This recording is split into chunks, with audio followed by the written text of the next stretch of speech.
In this video, I'm going to be showing you how to reset the waste ink counter on your Epson Workforce 2750 and similar models. So stay tuned, you won't want to miss this video. Hey, what is going on? The printer guy here. All right, so jumping right into the video, what we need to do is actually go to inkchip.net and click on WIC. There will be a link for it down in the description below, but basically we're going to download the software. You do need a Windows computer for this.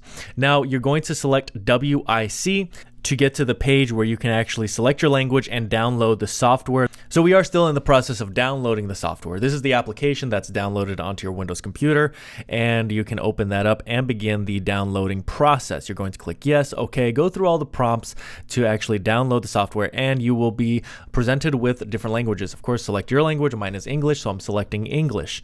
Once I've done that, I now have this application that will be opened on my computer, and I'm going to select my specific printer model.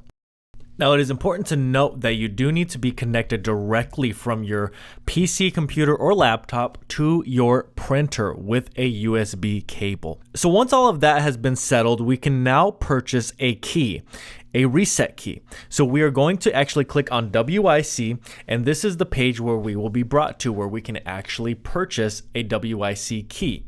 Now you can use discount code BESTPRINTERS for 10% off. I highly encourage you to do that. Now this key is going to cost you about $9 after the discount, and so you're going to purchase it. You are going to then receive an email with the actual key. You are going to copy this key and go back to your software, your application that's been downloaded. And that is where you can actually click on Reset Waste Ink Counter, insert your key, and then go through all of the prompts until you have successfully and fully reset your waste ink counter.